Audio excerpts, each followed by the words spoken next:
So we are now recording. Thank you, everybody, for joining this webinar. This is by far one of our most popular ones. Right now, we're at 31 participants. Really exciting. So if everybody could just mute themselves, that would be phenomenal. Welcome to Funding Options for Early Stage Pet Care Startups. Hosted by Phil Kim, who is the founder and president of the Michelson 20 Million Foundation, 20 Million Minds Foundation, I believe. If everybody could just mute themselves, that would be really great. Sorry. Awesome, thank you. So Phil will go into his background in a little bit, but I just wanted to give a little housekeeping. So we are recording this session. We'll do about 30-minute presentation by Phil. It might be a little shorter, might be a little longer, followed by Q&A. You can ask questions at any time in the chat window, but if you could just be muted the entire time, that would be great. And I'm just going to mute people as I see people chatting, if that's okay. A little bit about what we do. This might be repetitive to a lot of you, but our mission is to help companies like yourself. With the emergence of all the companies in the pet care space, we see that there's a lot of need for educational opportunities and networking opportunities for early stage pet care startups. So we created Leap Ventures, one of the first programs designed to ignite meaningful growth across the pet care startup ecosystem. We do that two primary ways. Hold on, I want to just mute people. Okay, do that two primary ways. One is through our Leap Venture Academy, and the other is through our Leap Venture Studio. Leap Venture Academy is classes, events, webinars, much like this one, pitch opportunities, and a boot camp for early stage startups. And our Leap Venture Studio program is an accelerator program. We find the best of the best pet care startups from around the world, and we bring them to LA for 3 months, where we invest up to $200,000 in them, and then give them the network and the resources they need to really get to their next level. Applications are open now for the Leap Venture Studio. Go to leapventurestudio.com. You can learn all about it. Would love to see. Actually, I know a lot of you are already started an application, and looking forward to reading. If you have any questions about that, certainly message me offline. Would love to answer your questions about that. And Leap Ventures is a partnership between two organizations, Michelson Found Animals and Kinship, which is a division of Mars Pet Care. Amy, do you want to say a little bit about Michelson? I'll just say hello. I have a cold. We're in the animal welfare space, but we also run innovative social enterprise programs. And if you come to one of the Academy and Studio webinars, you can learn a lot more. Exactly, and Kinship is the other partner, and Kinship is a division of Mars Pet Care. We're really focused on innovation in the pet care space, and like Amy said, you can learn a lot more by coming to one of our informational webinars. But without further ado, I'm going to stop sharing and bring on Phil Kim. Phil, are you? Hey everyone, I'm just going to try and share my desktop here. Let me know if you can see it okay, or what do you see?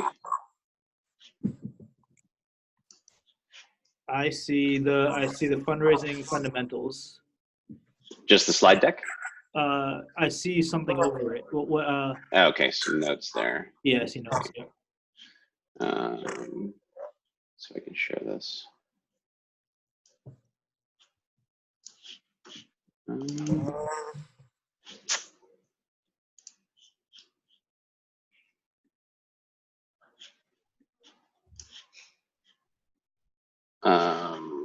Can you guys see? See if I got this right.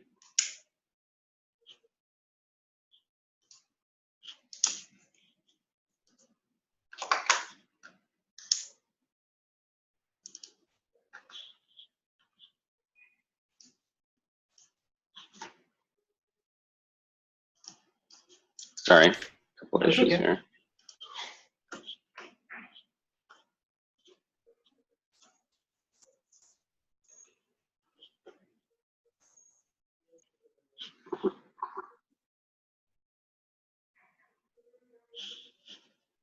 While we're waiting, as people are logging in, or if you've been here, would love for you to put your name, your company, and where you're from in the chat window. And then also if you have any questions that you want Phil to answer, add them to the chat window as well.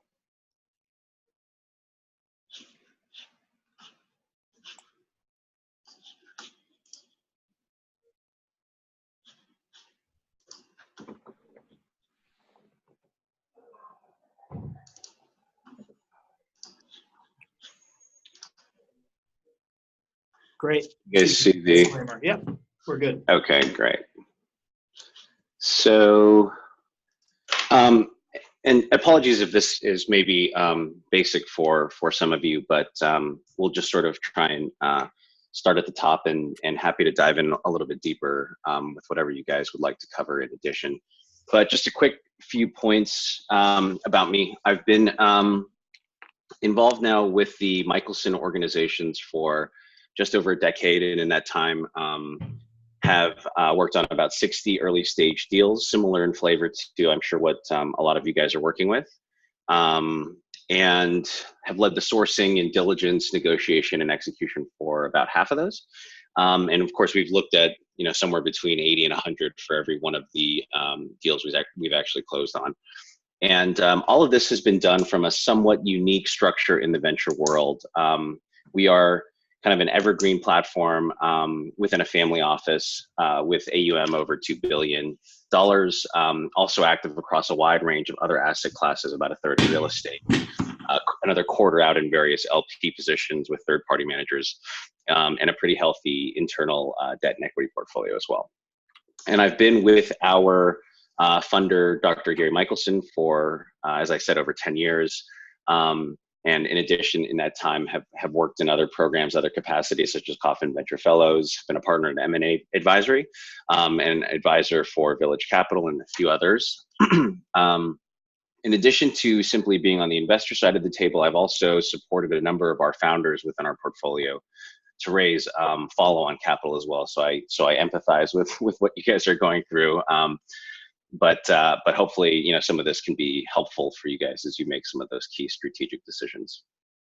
A lot of this, you may have heard before. I think there's a lot of great resources out there and a lot of great kind of well-worn wisdom from the, Paul Grahams and John Doerrs and Brad Felds of the world.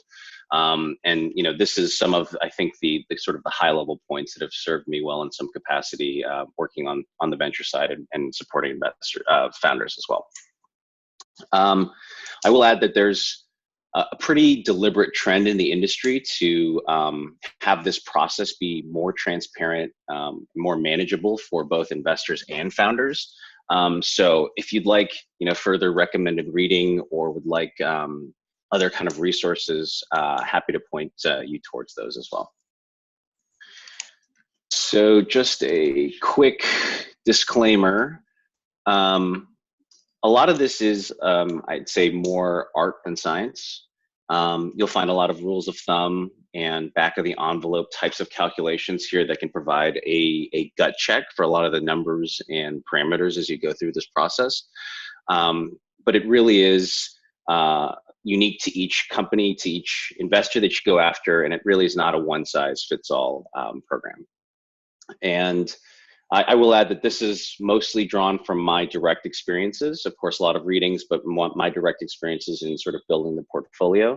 And Assad or Amy or any of the other founders as well, if you have had contradictory experiences, I'd love to hear, and we sort of round out the perspective in that way.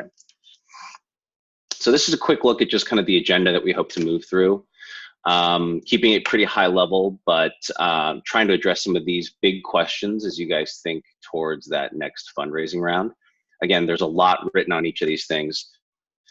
So we're just trying to have kind of a productive dialogue, but it won't be exhaustive.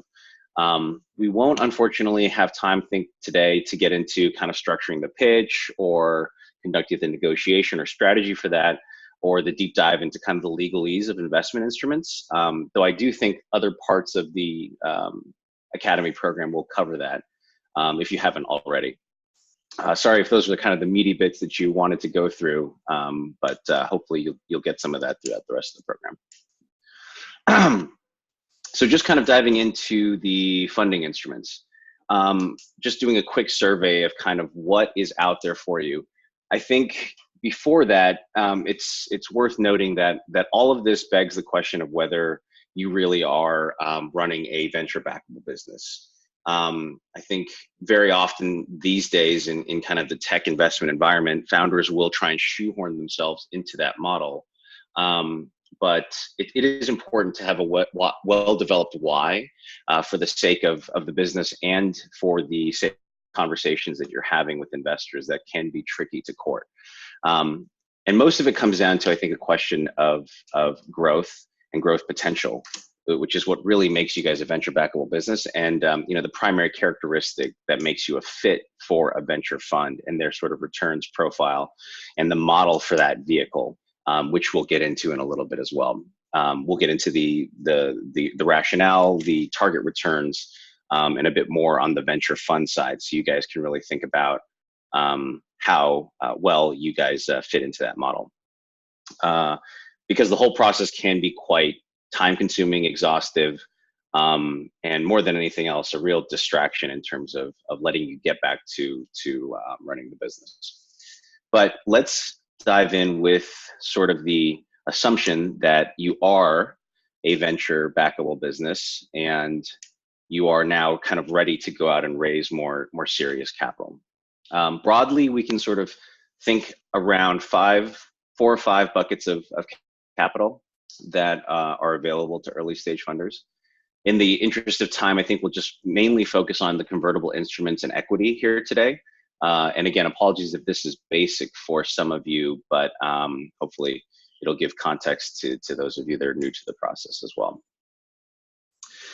So the first alternative and kind of non-dilutive category, there's a pretty wide range of things available here. And I think some of you guys may have probably progressed past this point in your business, but just to sensitize you to some of this as these options are becoming more prevalent in the early stage world. Alternative and non-dilutive kind of refer to things like Kickstarter and Indiegogo crowdfunding sources, which are more relevant for you if you are building a company around a product or suite of products. In the non-dilutive space, you're looking at things like prizes and grants. And again, this may not be relevant for all of you, but some of you who may characterize yourselves as a mission-oriented or impact-oriented business, there really is a pretty wide range of things available out there. On the Michelson side, as signatories to the Giving Pledge and alongside folks like Buffett and Gates and Zuckerberg and many others, this type of program-related investment, as it's called in the world, or mission-aligned, impact-oriented investment into for-profit companies from non-profit funders is becoming more commonplace and can be a great way for you to kind of support and beef up the cap table without giving away more and more of the company. Let's see. So the major and probably most common instrument that you guys will be considering at this stage of the business will be convertible instruments like convertible promissory notes. And really, if you are in the kind of angel or seed stage, more often than not, you'll be looking at one of these vehicles. I think, has everybody on the line taken in money in some form? Can't really see. I don't think so. I think there's some. I think it's a mix. Okay. I think that we have some idea MVP stage. We have some people that have taken in friends and family and that kind of stuff. Got it. So hopefully at least some of you have at least kind of seen a skeleton of one of these things or have read through a version of one. But really, in a nutshell, you as the founder are providing a promise of future equity, so the promissory note, a promise of future equity or shares at a future date to the investor in exchange for funding today. And typically that sort of promise becomes real when it is triggered by a financial event. Typically it's something like a raising of a price round or future fundraise. And you as the founder are not actually issuing the shares today. I think that's important to note as you think about dilution calculation and tracking how much of the company you are actually giving up.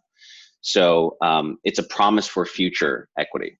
And the Notes are typically comprised of really kind of 4 or 5 main things that need to be negotiated. The 5 critical components: the amount, certainly the interest rate, a maturity date where the debt must be repaid on the instrument, which kicks in if the conversion is not triggered before then, and then what is called a valuation cap, or sort of an upper limit on the value assigned to the company when you are calculating the conversion. And then typically most founders and investors will include some sort of discount, meaning a price reduction essentially on whatever valuation is set at that future financing. And we can go through this in a little bit more detail if you guys have specific questions on that as well. Phil, can I ask you a question? Mm-hmm. What's a typical cap that you see in a convertible note for a pet care startup? So I think at the seed stage, and we'll go through some typical valuation ranges as well for these rounds, but at the seed stage, we've seen everything from sort of $3 to $5 million. At sort of a slightly seed 2 or bridge round stage, I think it'll ratchet up maybe $2.5 million from that. And then at the A round, there's quite a large range, I think, depending on where the company is at the time. But I think we've seen things anywhere from sort of a $8 million cap up to $12 million for a true A round. And of course, depending on the industry, if you are, say, more kind of biotech or therapeutic focused or vet tech focused company, those can ratchet up a bit more, I'd say up into kind of the 12 to 15 range as well. And the usual range of discounts that we'll see on those, anywhere from kind of 15 to 20%, is pretty standard in the market. The interest rates typically range from somewhere between 5 and 8%. We've seen founders coming in as low as 3%. We've seen investors asking for as much as 10, but I think that sweet spot is really in sort of the 5 to 8% range. So within the convertible instrument world, a SAFE is a very specific type, which I think you guys may have come across. It was sort of made famous by Y Combinator, which really took another step to streamline and simplify those early stage investments. A SAFE stands for a simple agreement for future equity. It's basically an alternative to a convertible note. It should be noted that a SAFE is not a debt instrument. It does not obligate the founder in the same way as the note does. There is typically not a maturity date. There's not a specified interest rate, which accrues to the total of the investment. There really is only the dollar amount and typically the valuation cap. So again, it's just another kind of layer in this progression of trying to make this as transparent and streamlined as possible for both founders and on the investor side as well, for angels and other less sophisticated types of investors, or folks that don't have kind of the full range of resources that an institutional investor might have at their disposal. They are not quite as popular as I think they were when they first kind of came out, but they are still pretty common in terms of circulation. As a category, the convertible instruments are all much simpler than their kind of equity counterparts. And the idea is that you want to limit the amount of negotiation that is necessary. You want to kind of minimize your legal costs and paperwork, and just kind of make this first round, given that it is going to be a smaller drop of capital, you want to make this first round as simple as possible. Compared to a equity price round, which can be hundreds of pages of docs, convertible instruments, notes, and safes are typically less than 10. You are really essentially punting on the critical terms that need to be negotiated in those future rounds, and agreeing that this current first round of investment that you're taking in on these notes and safes will adopt the negotiated terms of that next round, which will be negotiated down the line. So, it's quite light on the legalese. It doesn't technically require an attorney, but I think 99% of the founders that we see taking in any sort of money, any sort of substantial money on these notes and safes, will have legal counsel available and sort of helping them through most of the way. Let me see. Can you guys still all see the screen? See Yeah. a different piece on the monitor. Okay, so as you guys move through towards the more serious A round, you will most likely be considering more seriously a equity instrument.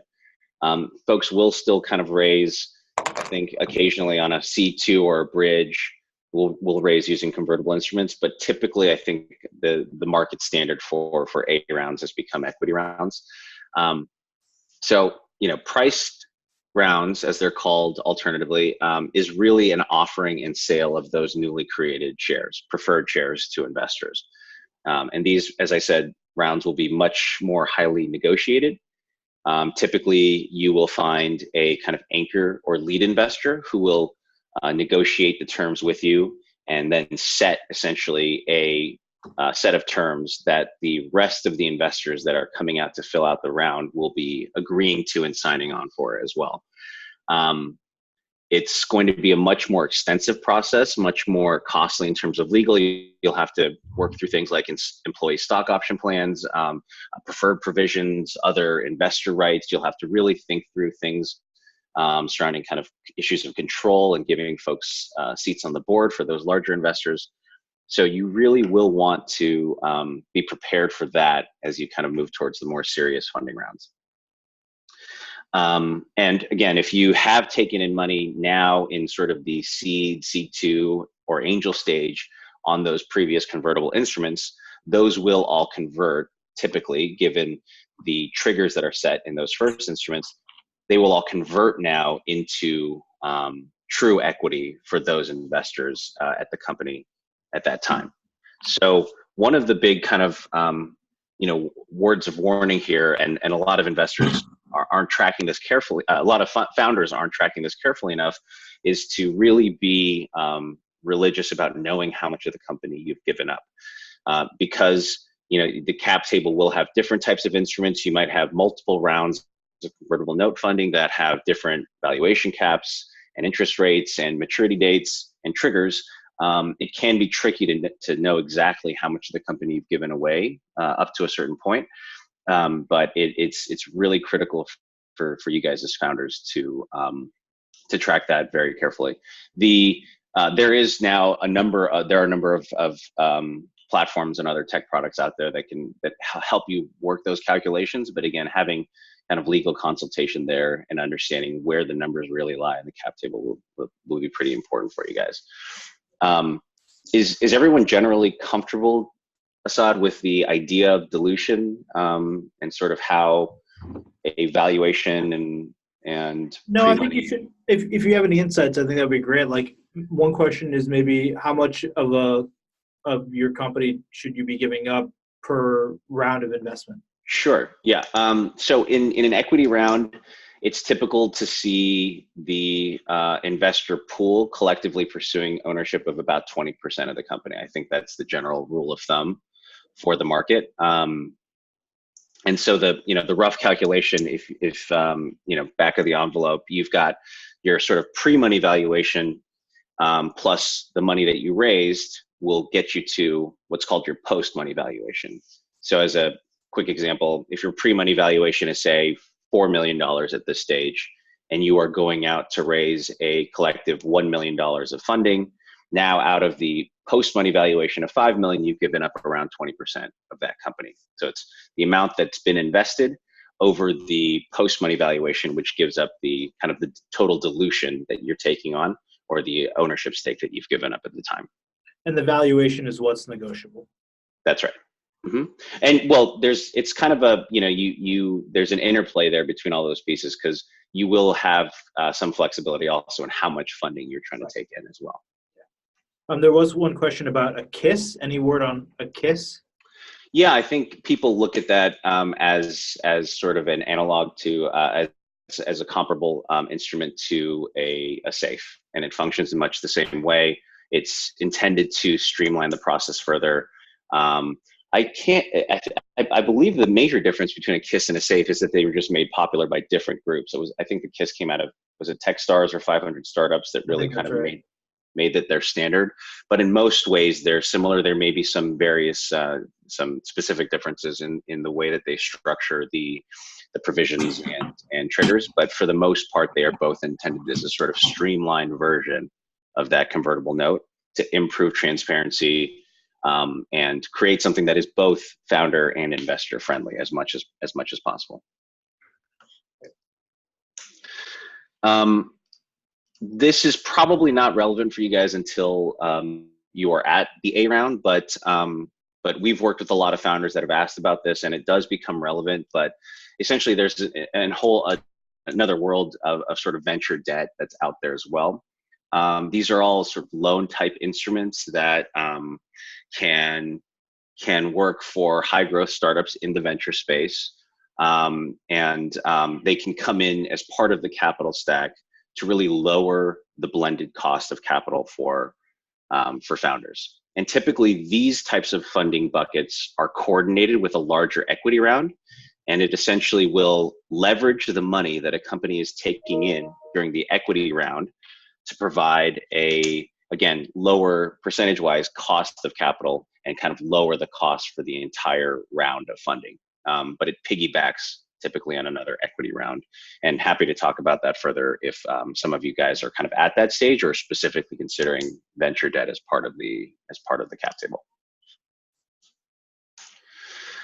Okay, moving on to some of the capital sources that you guys are going to be considering. Hopefully most of you are kind of aware of these larger categories, but the flavor of any of these convertible or convertible debt or equity instruments is probably most impacted by the type of investor involved and the particular kind of motivations, objectives, and characteristics of investors in these classes.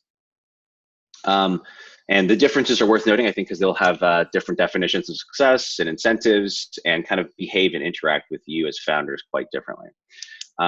First category, friends and family. I think most of you have probably interacted with this category in some form.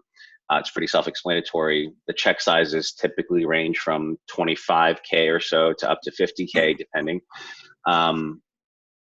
And obviously they have more of a vested interest in seeing you and the company succeed. As we move down the next group, angels, these are folks that have either come from backgrounds as founders themselves and had a successful exit or are independently wealthy. These check sizes typically range anywhere from kind of 50 to 150K. They care about return, but there are a lot of other kind of motivations and incentives included there as well. They might have a passion for the particular business that you're in, or have a desire to give back to the founder and startup community. There's a lot more at play there, I think, than typical, and it can work or against your favor, but they will be sort of a little bit more sophisticated than your friends and family folks, and less sophisticated, I'd say, than sort of your more institutional and larger venture funds. They will typically also seek somewhere in the low single digit or percent of a digit percent ownership stake. They will certainly be less demanding and imposing in terms of control issues, board seats, and things of that sort. It's mostly kind of visibility and the ability to engage and help the business, but they're typically a little bit less hands-on than most of your institutional venture folks. They will be a lot quicker in terms of turnaround time as well than your larger VCs, and they don't have kind of the bureaucracy and the investment committees and multiple partners and things, so they'll be able to get to a decision a little bit quicker. A lot of these groups, because they frequently, angels will invest in networks and in common circles, a lot of them have come together to form sort of angel groups. Locally here in Los Angeles, I think Tech Coast Angels is the most active group, but up north you've got Silicon Valley Angels and a few other groups like that. And they really try and create efficiencies for the investors that participate in those groups by sharing deal sourcing, diligence. We'll frequently have, sort of agreements to come into deals together. And they have become actually quite sophisticated and more or less often function like your traditional institutional VCs. So it can be quite an onerous process in that regard. Syndicates, fourth item down, a lot like angel groups, but these are a bit. Oh, sorry about that.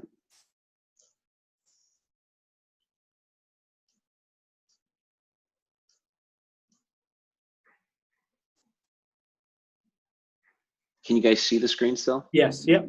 Okay. Syndicates work in the same way to sort of create efficiencies, but this typically involves the creation of what's called a SPV, a special purpose vehicle, which will allow up to kind of 99 investors to come in on one instrument.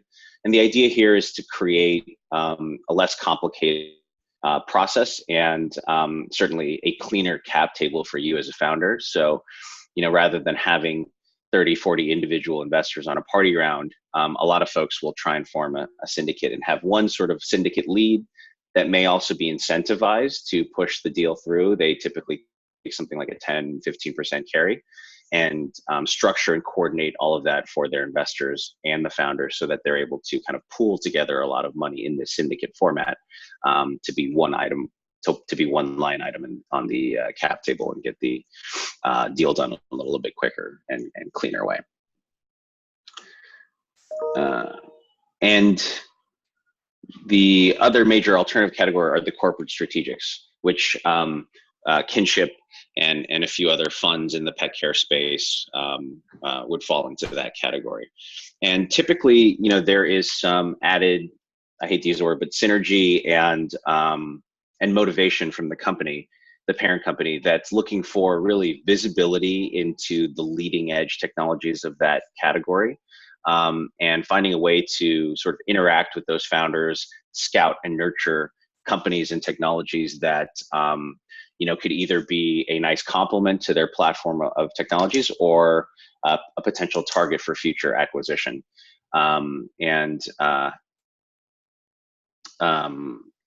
As part of that, they will certainly be more involved and supportive of the companies in their portfolio. Asad, I don't know if you guys want to add anything on the kinship front as it regards to that model. Yeah, I think that for us, it's to what you were saying. Yeah, we're looking to have insight into the latest and greatest, and I think that there's recognition that some startups can move a lot faster than if we were to do internal innovation ourselves. And so that's kind of why we, at least Kinship, is interested in doing the work that we do through Leap and through other investments as well. Great. Okay.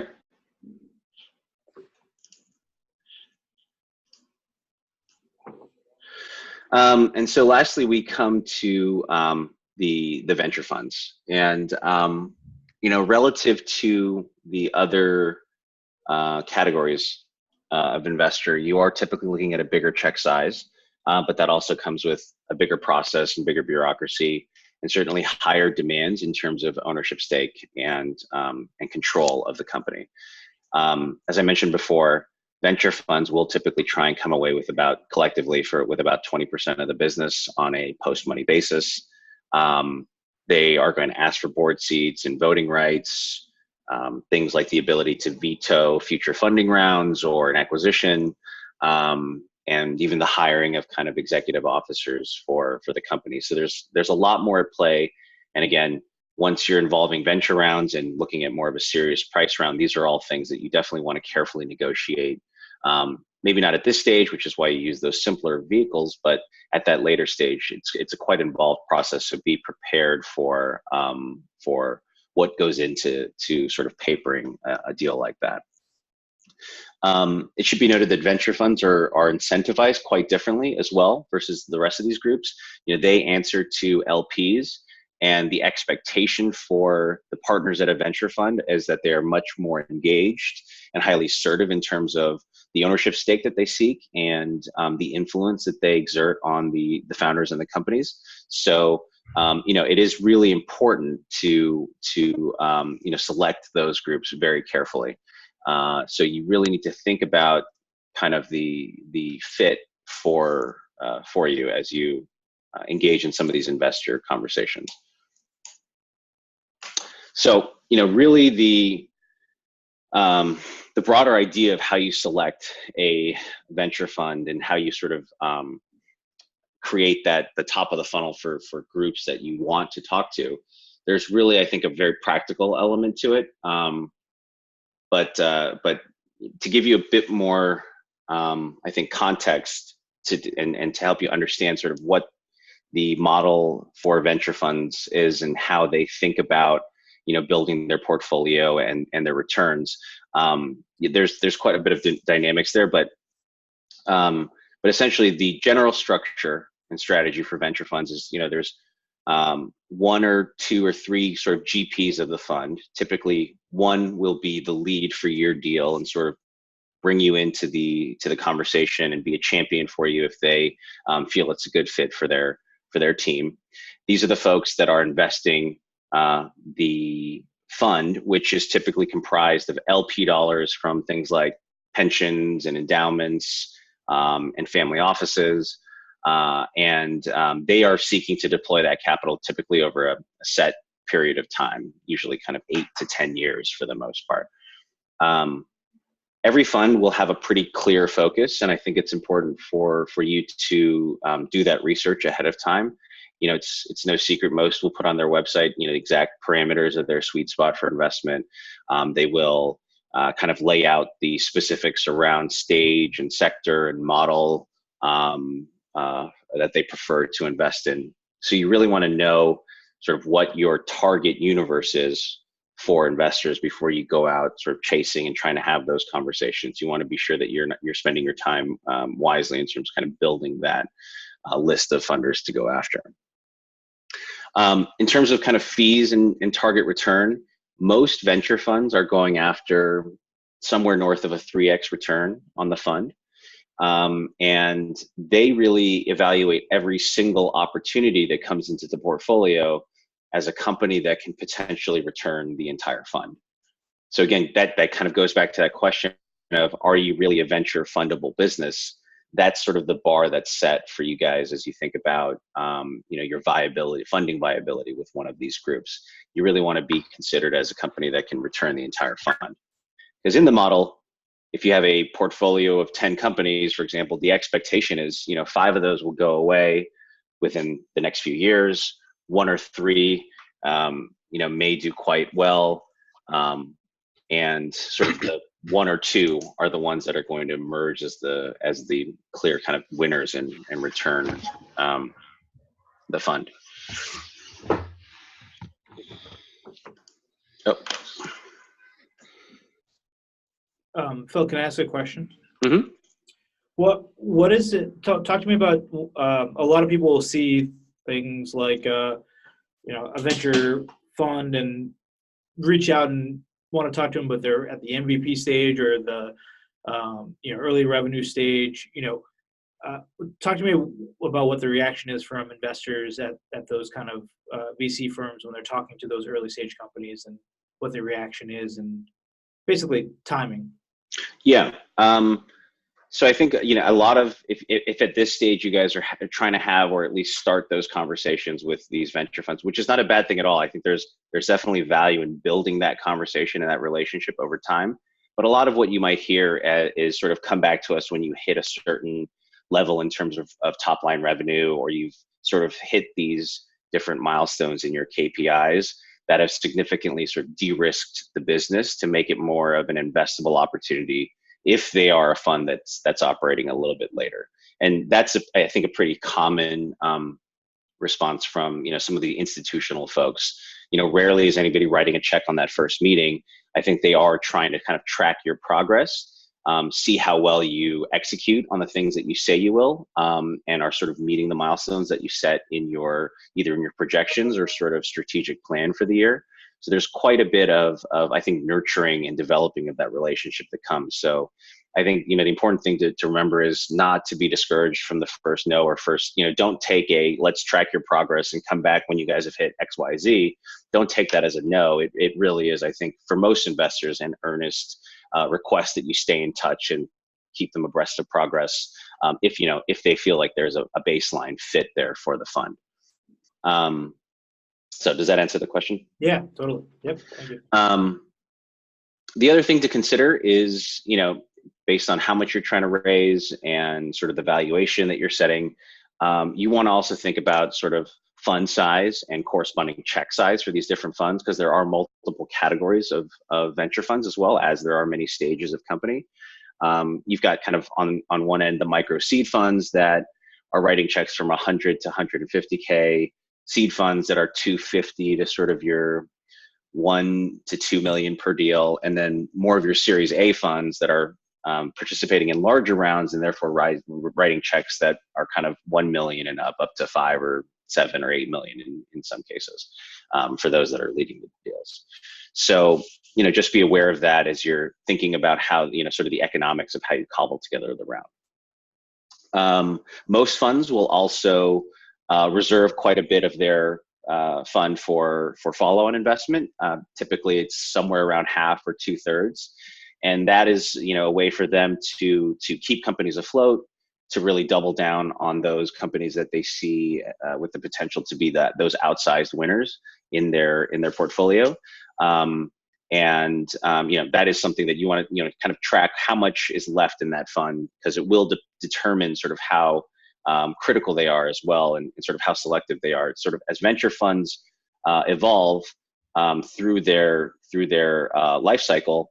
If a fund is almost 80% invested and they haven't raised another round, they haven't raised a subsequent fund, and you guys are having that conversation, that's additional context for you to consider to know how difficult it might be for you guys to get in as that last portfolio company, for example.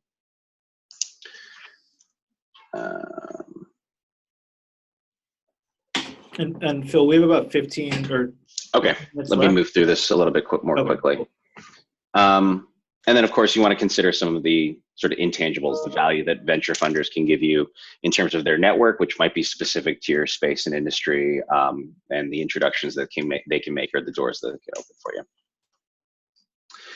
So moving on to fundraising strategy. Some general rules of thumb again. How much do you want to raise?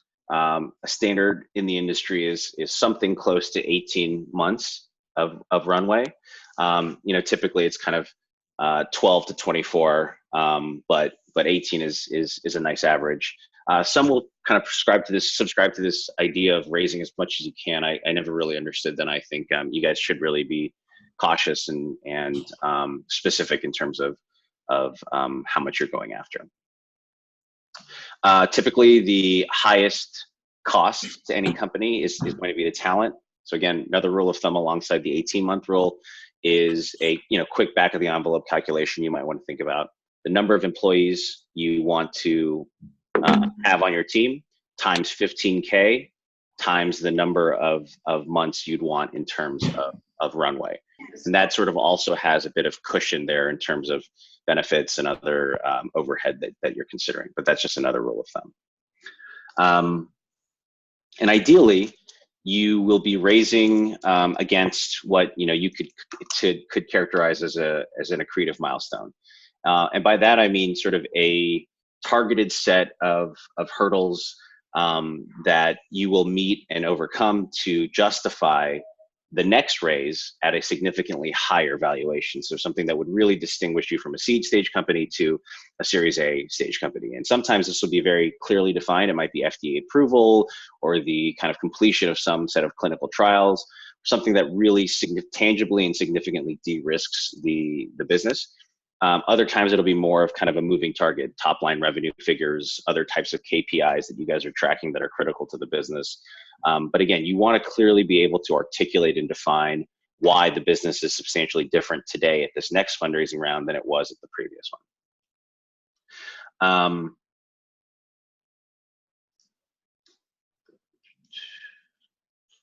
Are you guys still seeing the screen? It keeps switching back and forth for me for some reason. Yeah, no, yeah. Okay.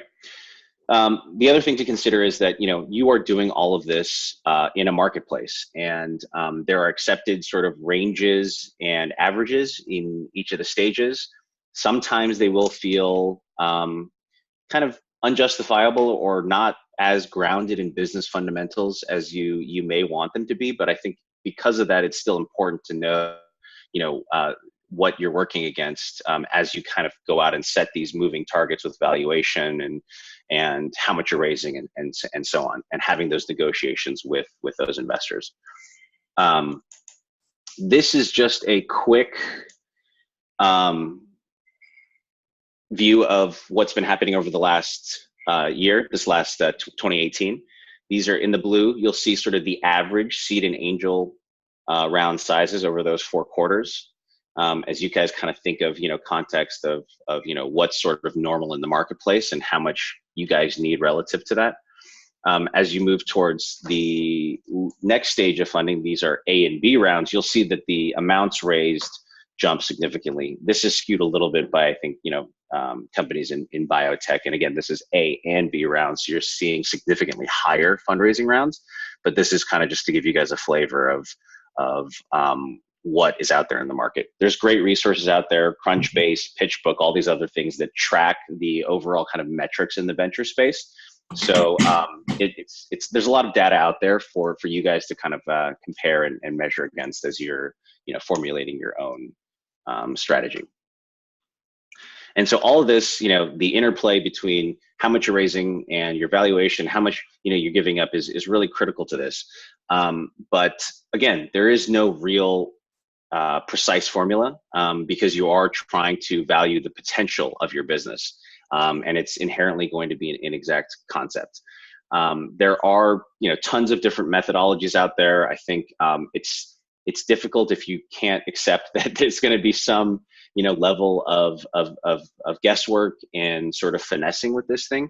So, you want to kind of focus on the spirit of the valuation versus, getting too mired down into some of the processes or methodologies that are out there. Just to go through kind of a few of how some investors and founders will think about putting that price to the company. One example is something called replacement cost, which is essentially what it would cost a founder or investor to build up the business to where it is today from scratch and duplicate what you have created. A lot simpler in cases where you've got kind of hard inventory or R&D costs or other sort of precisely valuable assets. But again, for most, this doesn't quite capture what you see as the future potential of the business. So most founders aren't relying wholly on that piece for assigning that kind of dollar amount to the company. The other piece, the other common strategy is to set some sort of valuation multiple, cost multiple, which is essentially usually taken against either top line revenue or EBITDA. And you kind of look at the industry and say, how much are some of the comparable companies trading at? Is another business able to sell for 3x to 5x of top line revenue? And they try and create kind of an apples to apples comparison in that way. It's not quite as robust as, say, the real estate market, where this is more easily done, and the criteria and comparisons are a lot more clear.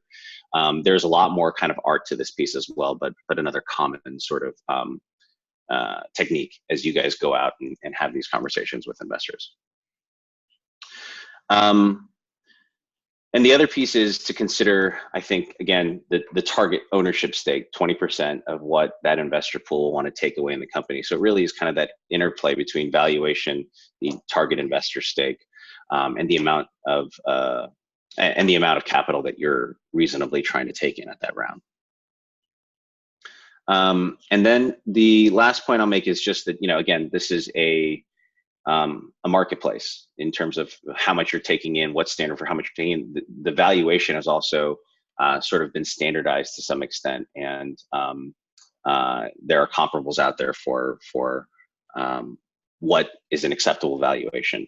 If there's quite a range. So I'd say if you're in that range, don't worry too much about the details, how much you're ratcheting up or down within that range. If you are, quite high relative to what you're seeing for comparable businesses that are at your stage in terms of revenue or product development, you may be limiting your universe in terms of viable investors. The tough thing is if you are going out to market with a certain valuation and you get significantly cut down by sort of those early conversations, it's tough to go back to the same investors, to the same VCs, and say that, you know, we're now raising a significantly lower valuation because we were not able to secure capital as we initially thought. So again, that's sort of a red flag, and you guys want to think about that element of the negotiation as well. And lastly, I'd say that you know, you want to think about this in the context of the trajectory of your business. You are setting a valuation in your seed or A round as part of a series of rounds, and investors are also quite critical of companies that have down rounds. So, you know, in the future, if you set the bar at a certain valuation and it's too high, if it's too optimistic, and the next round you are actually then going out to market and raising capital at a lower valuation, you know, that also it's not a deal killer, but that can also be another red flag for investors as they consider the opportunity. Again, just some numbers to give you context. You know, these are valuations across the last few years. You can see that we are seeing a pretty significant uptick across all categories, all rounds for those valuations. But this is just sort of a flavor for where the valuations sit in sort of your seed to Series A rounds. Phil, can I go through some questions in the time we have remaining? Yep. Mm-hmm. So one person asked if you can discuss those who assist the business in search of investors. Not sure what their title will be, but, you know, investment finders or brokers. What do you think about those type of people? So you know, this is just my opinion, but I think at this early stage for you guys, as you're kind of in the seed and pre-A rounds, I think the expectation is that the founder will lead the process for the most part. One, you're not raising so much capital that it's that onerous of a process, but really, I think for the investor relationship, and you know, you have to think about this as the investors really evaluating the potential of the business on the back of the potential of the founder. It really is the most critical piece to you know, assessing the potential of an investment.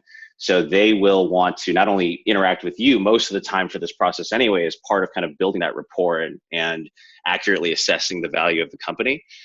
It's just really important, I think, for them to see that you are able to not only lead this process, but build the team and be kind of the leader of this of the organization as you carry through. So I think there are a lot of folks out there that advertise their services for fundraising and may just, you know, take a small percentage of the capital that they're able to bring in. But I think for early stage investors, particularly at seed, it doesn't look great if I think you're relying wholly on some sort of advisor to kind of bring in the capital for you. Now, that's not to say that other folks that are already on your cap table or supporting the business as from an advisory capacity or otherwise can't be great champions for you. I think, you know, it's quite a referral driven business. I think, you know, almost 90% of the companies in our portfolio have come through a trusted source versus sort of a cold, you know, application or something like that. So having folks that are reputable, that care about the success of the company, speak on your behalf, make those introductions to investors, that's great. But I think sort of the expectation that some founders have that you can package the process up and hand it over to a consultant or a kind of development lead, I'm not sure that I subscribe to that strategy. One of the big questions that seem to be going through this chat is like, how do you find investors? Like, where do I go to find angels? Are there pet-specific angels? Are there pet-specific funds? Can you talk a little bit about that process? Yeah. Well, I think part of what, you know, Leap Academy and Leap Venture Studio is trying to build is that ecosystem, and plugging founders into the community of events, conferences, and other things that, you know, are a congregation of not only other similar and like-minded founders, but investors that are either already active in the space or looking to kind of expand their portfolio in these ways. There are also great resources online, Crunchbase, AngelList, many others that will kind of track deals in the pet sector. And you'll just see, you know, these are the investors that have been active both at the kind of angel and seed stage or A stage institutional level that have been actively seeking companies in the space. You know, certainly you want to look if there's anything directly competitive to you in the portfolio, But if there is any sort of significant exposure to the pet care world, that's certainly somebody that you should add to your list. And again, checking it against these other criteria, like where they are in their fund, the kind of sweet spot for investment, their check size, their valuation, their stage focus.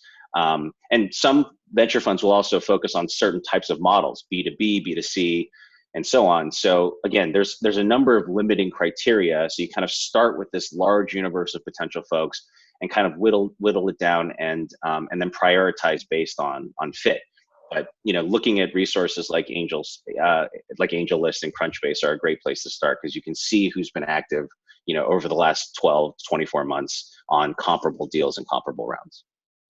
Okay, so Phil, let's say I have a pet startup and I find you at a conference and we chat and we schedule coffee, and you tell me, Assad, it's too early, but stay in touch. What does that mean? What, from your perspective, how often do you want to hear from me moving forward? I think I forget if it's Brad Feld or Mark Andreessen. Somebody has kind of a famous quote that says, VC investors want to invest in a movie, not a picture. So it really is, I think there's a lot of value to kind of checking in and reporting progress. I mean, I'd say don't just continue checking in for the sake of staying top of mind. That's important as well. But, if you kind of start that relationship with a potential investor, I'd say report significant progress, important things, material differences in the business. It's especially great if you can sort of make that, in an email thread, if you sort of say like, look, we're trying to grow revenue 3x in the next 6 months. And you check in at that 6 month point and you've done that or then some, and you're able to sort of show that you are executing on not only the vision, but setting realistic expectations and sort of doing the legwork that it takes to build the business to that point. Right. And then on that same topic, I'd say, in terms of, how long it takes to build that conversation to actually getting a check, this is something that can take 3 to 6 months, from that first point of interaction to actually having money in the bank. So as you guys sort of think about timing this, ideally you don't want to be running out of money when you start this process, right? You want to be starting those conversations when you have plenty of money in the bank, and you sort of understand that my back is not against the wall and I'm in good negotiating position with some of these investors, but there's time to sort of nurture and develop that relationship, because that sort of urgency is great, but that sort of desperation is not something that you want to have driving the conversation with some of these investors. And they can certainly sense that, and it doesn't work in the founder's favor. I just posted an article in the chat room that you guys should read about a company and he tracked every single email that he sent and all the conversations he had to his fundraising round. And it's really, it really should be taken as sort of, a Salesforce CRM type of process. You want to be tracking all that stuff, because it's kind of a game of inches. It's all about that persistence and building that conversation, not going in there and having a killer pitch and having the check, delivered the next day, as you might see on some things like Shark Tank. We are coming up to the end, and I apologize, we didn't get to some of the questions that came in, but I will see if I can track Phil down in the next week or so and answer those questions, and we'll post them in the Slack channel. For those of you who aren't aware, we have a Slack channel. Kinship has one that a lot of us are communicating on. So certainly join that community. And thank you, Phil. Any parting thoughts? No, I'm sorry that we couldn't get through more, but great to interact with you guys. And please follow up with me directly as well if you have any other questions. I'm happy to engage with any of you and talk through some of your strategy and where you are in the business as well. Thanks, Phil. Yeah, I think that we might have another session where it's just you answering questions. I think that would be a lot of fun. So I appreciate your time, and thank you everybody for joining. Thanks, everyone.